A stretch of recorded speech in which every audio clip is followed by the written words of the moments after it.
Değerli dostlar, toplantımızın içeriği çok anlamlı. Tabii bu toplantıyı yaptığımız günün arefesinde Azad-Keşmir bölgesinde dün meydana gelen deprem nedeniyle taziyelerimi sunarak sözlerime başlamak istiyorum. Hayatını kaybeden kardeşlerimize Allah'tan rahmet, yaralılara acil şifalar diliyorum. Türkiye olarak ihtiyaç duymanız halinde her türlü yardımı ulaştırmaya hazırız. Bu etkinliği düzenlediği için değerli dostum İmran Han'a teşekkür ediyorum. Nefret söylemi küresel ölçekte yükselişte olan İslam düşmanlığı, popülizm, ırkçılık ve yabancı karşıtlığının en yaygın aracıdır. Maalesef bu tarz söylemler günün her saatinde sosyal medyada, televizyon programlarında siyasetçilerin içe ve dışa yönelik beyanlarında normalleştirilmekte, adeta sıradan hale gelmektedir. Unutulmamalıdır ki Holokost'tan Bosna'ya, Ruanda'dan Myanmar'a insanlığa karşı en büyük suçların işlenmesinde önce nefret söyleminin ayak sesleri duyulmuştur. Ruanda'daki katliamları gerçekleştiren Batı'yı kimse hesaba çekmemiştir. Orada milyonlar öldürülmüştür. Ama kimse Batı'ya siz böyle bir katliamı nasıl yaparsınız, nasıl yaptınız dememiştir. Ve yine aynı şekilde uluslararası toplum her bir tarihe kara bir leke olarak geçen bu acı tecrübelerden gereken dersleri çıkarmamış. Son dönemlerde özellikle Hindistan'da Azad-Keşmir olaylarıyla bütünleşen bir dönemde orada sadece inek eti yedikleri için kırbaçlanan, hatta palalarla dövülen, ölüme mahkum edilen oradaki Müslüman gençleri neyle acaba savunacağız? Nasıl onların insan hakları noktasından haklarını savunur hale geleceğiz? Sen nasıl inek eti yersin? Böyle bir saçmalık olabilir mi? İnsanlara böyle bir yaklaşım olabilir mi? O zaman biz de inek eti yiyoruz. Bizim akıbetimiz ne olacak? Onlara mı soracağız? Herkesin herhalde vejetaryen olması beklenemez. Böyle bir durumda söz konusu değil. Ama bunlardaki mantık, kafa yapısı, bir taraftan inanç özgürlüğü diyeceksiniz, bir taraftan düşünce özgürlüğü diyeceksiniz. Benim inancımın gereği bu değil. Senin inancının gereği olabilir. Ben senin inancına saygı duyuyorum. Sen benim inancıma niye saygı duymuyorsun? Onun için bu ikili farklı bir şeyi kesinlikle anlamak mümkün değil. Bizim ülkemizde domuz eti yiyenler var. Biz niye domuz eti yiyorsunuz diye bunlara bugüne kadar asla müdahale etmedik. Ve etmiyoruz da.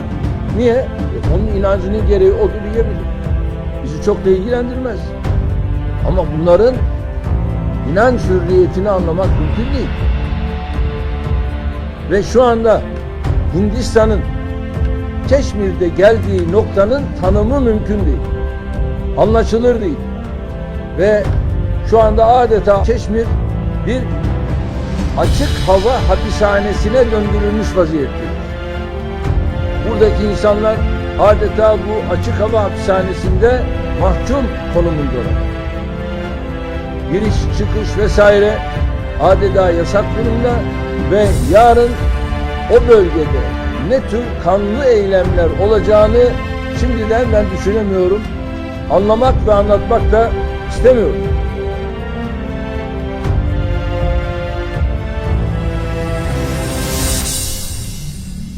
Değerli dostlar, अजीज दोस्तों, हमारी ये मीटिंग बहुत anlamlı. मानी खेज है। Tabii एक और बात bu कि हमारी इस toplantıyı मीटिंग की तैयारी yaptığımız के दिन günün arefesinde آزاد کشمیر میں کل زلزلہ آنے کے حوالے سے میں تعزیت کرتے ہوئے اپنی بات شروع کرنا چاہتا ہوں۔ زندگی ہارنے والے بھائیوں کے لیے اللہ کی رحمت اور زخمیوں کے لیے جلد شفا کی دعا کرتا ہوں۔ ہم بطور ترکی پاکستان کی ہر قسم کی مدد کے لیے حاضر ہیں۔ اس پروگرام کو ترتیب دینے میں ساتھ دینے پر میں اپنے عزیز دوست عمران خان کا شکریہ ادا کرتا ہوں۔ نفرت انگیز بیانیہ میں عالمی سطح پر بڑھتی ہوئی اسلام دشمنی، پاپولیزم، اجنبیوں سے بیزاری اور غیر ملکیوں سے نفرت پروان چڑھ رہی ہے۔ بدقسمتی سے یہ انداز بیان دن کے ہر لمحے سوشل میڈیا، ٹیلی ویژن پروگرامات، سیاستدانوں کے اندرونی اور بیرونی نقطہ نظر پر بیانات میں عام نظر آ رہا ہے۔ normalleştirilmekte adeta sıradan hale gelmektedir. یہ نہیں بھولنا چاہیے کہ ہولوکاسٹ سے بوسنا تک، روانڈا سے میانمار تک انسانیت کے خلاف ہونے والے بڑے بڑے جرائم نفرت انگیز بیانیہ کے نقش قدم پر چل کر رونما ہوئے ہیں۔ روانڈا میں قتل عام کرنے والے مغرب سے کسی طرف سے حساب نہیں مانگا گیا ہے۔ وہاں پر لاکھوں لوگ مارے گئے، لیکن کسی نے مغرب سے نہیں پوچھا کہ تم ایسا قتل عام کیسے کرتے ہو، کیسے کیا ہے۔ عالمی برادری نے انسانی تاریخ پر سیاداب بننے والے تلخ تجربات سے اہم سبق حاصل نہیں کیا ہے۔ حالیہ وقتوں میں خصوصاً ہندوستان میں کشمیر میں وقوع پذیر ہونے والے واقعات مسلمان نوجوانوں کو صرف گائے کا گوشت کھانے پر پیٹنا، حتیٰ کہ کھنجر کے وار کرنا اور موت کے گھات اتار دینا، ان مسلمان نوجوانوں کا ہم کیسے کریں گے؟ کیسے بطور انسان ان کے حقوق کا دفاع کریں گے؟ Neyle acaba savunacağız? Nasıl onların insan hakları noktasından haklarını savunur hale gelir? تم نے گائے کا گوشت کھایا تو کھایا کیسے؟ ایسی واقعات کوئی ہو سکتی ہے؟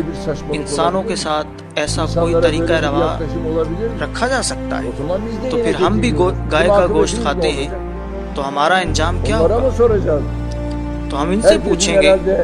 ہر ایک کو سبزی خور کے طور پر نہیں دیکھا جا سکتا، ایسا ممکن نہیں ہے، لیکن ان کی منطق اور دماغی ذہنیت کیسی ہے؟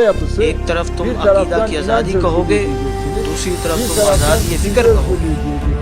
میرے ایمان میں یہ اہم نہیں ہے، تمہارے عقیدہ میں یہ اہم بات ہو سکتی ہے۔ میں تمہارے عقیدہ کی قدر کرتا ہوں، میرے ایمان کے ساتھ احترام کیوں نہیں برت رہے؟ ان کے لیے یہ دو مختلف چیزیں یقینی طور پر سمجھنا ممکن نہیں ہے۔ ہمارے ملک میں سور کا گوشت کھانے والے موجود ہیں، ہم نے سور کا گوشت کیوں کھا رہے ہو کہتے ہوئے آج تک کبھی نہیں مداخلت کی، حالانکہ ہم سور نہیں کھاتے۔ Niye? Onun inancının gereği o değil. Bizi çok da ilgilendirmez.